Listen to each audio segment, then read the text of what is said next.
The Joe Rogan Experience.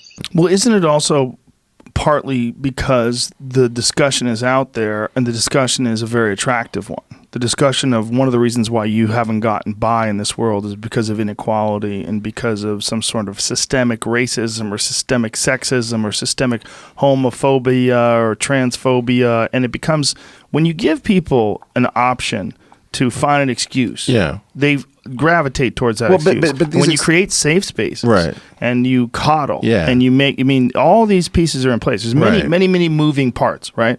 And I think all these little pieces are in place where we also have these massive echo chambers because of social media. We have these people that, you know, they find ideologically similar human beings and they bounce off of each other. But these are all real problems. Like, I have an intersex friend who I haven't seen. Somebody who's indeterminate between male and female physiologically. So, okay. Let's imagine that they have some karyotype XY profile and that the developmental process did not produce unambiguous genitalia. Okay. Okay. Is that a hermaphrodite? I don't want to. Okay. Just intersex. Yeah. Okay. This is a person I think is pretty terrific. And I look at all the forms that say male, female. And I just, you know, my heart sinks.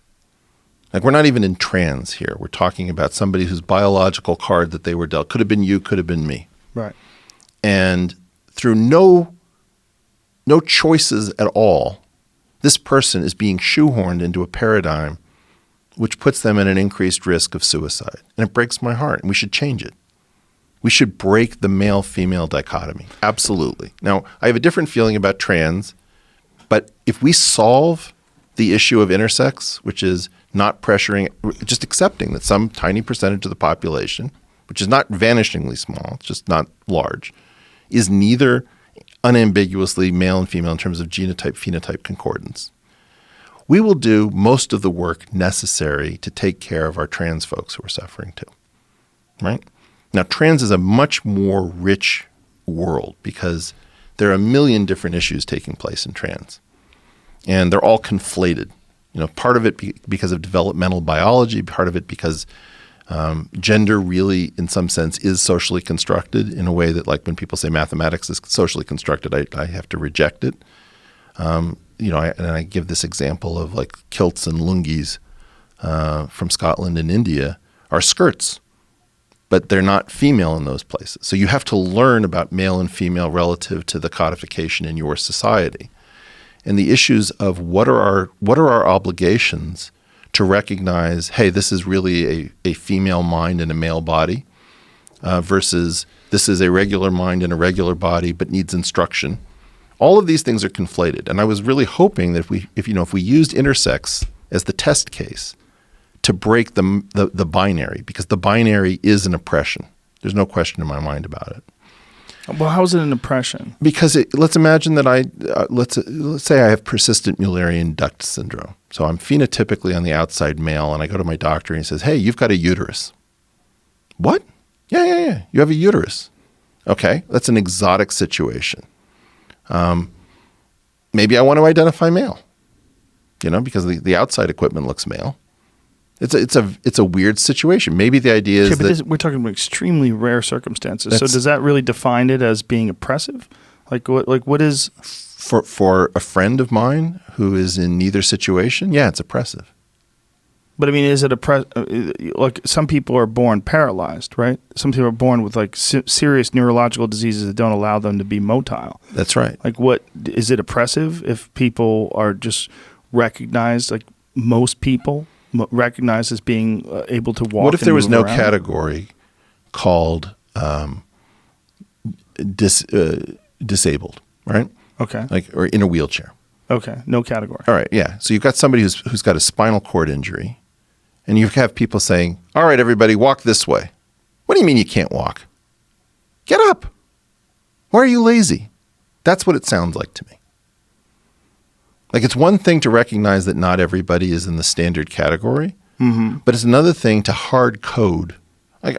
Hard code where? You talking about job forms, applications? Yeah. Forms, yeah. okay. The federal government gives me a problem? form. There's a binary. It says male or female. Right. Let's imagine it doesn't say other or prefer not to say. Okay, so we're just talking about filling out forms, which is how often does that take place in your life?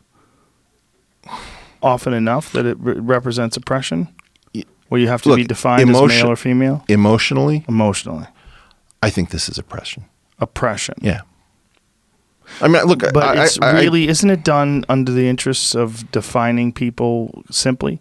Because for the most part, you're dealing with males and females. And That's for the true. most part, they're just trying to figure out what's what for their statistics. Yeah, but again, this is fun. I'm glad you're asking me these questions because usually I have to be on the other side of this issue, and this is really where my heart is, which is I care about these people, and I know that in every single conservative society in the world, there are accommodations made for the failure of simple binaries to accommodate the population.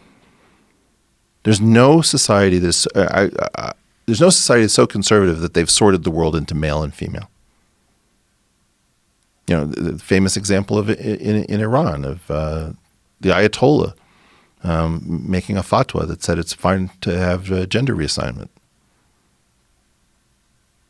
Right? We have to recognize that every single population produces gender sexual ambiguity. But isn't that also to get around the idea of homosexuality being a grievous crime? Because, I believe in Iran, it's illegal to have homosexual activity, but you can have gender reassignment. So if you're a gay man, you can choose to become a female. That's true, but there's also a thriving gay scene in Tehran. Do they have to recognize as female? And there are all sorts of prosecution. There was a situation in India where I have more experience where you would say, oh, those two people are confirmed bachelors. That they're so dedicated to their professions that there's no room for family and they live together. Right? So traditional societies have everybody accommodates homosexuality and failures of simple gender binaries. Mm-hmm. And I always bring up the example of Turkish, where Turkish doesn't hard code the third person singular pronoun as male or female. It just has one pronoun for both. So thank you for giving me the opportunity to show where my heart actually has been this entire time, which is I believe this is oppressive. And I don't think that it oppresses that many people, but I believe that it's an important oppression that we have to realize that we hard-coded. And that's what generated a lot of the feelings. Before we get to trans, you can simply say from the position of intersex that the world is a richer place than male and female. And people say, oh, it's XX versus XY. It's like, no, it isn't. It just isn't. It, for the most part, is. Yeah, for the most part, it is. So in terms of it has been an edge case to deal with. But that edge case is important to me. Right. Because the edge case they are human beings that are not only that, I like people who are outside of the norms. I think that probably a larger percentage of those people are going to be more interesting people because they're forged in the fire. Mm. So it's not just a case that, do you want to chase a couple of edge cases? Everybody with a really different experience is more important to me than everyone with a standard experience. I think we have to take care of the standard case, but I'm absolutely interested in outliers and edge cases.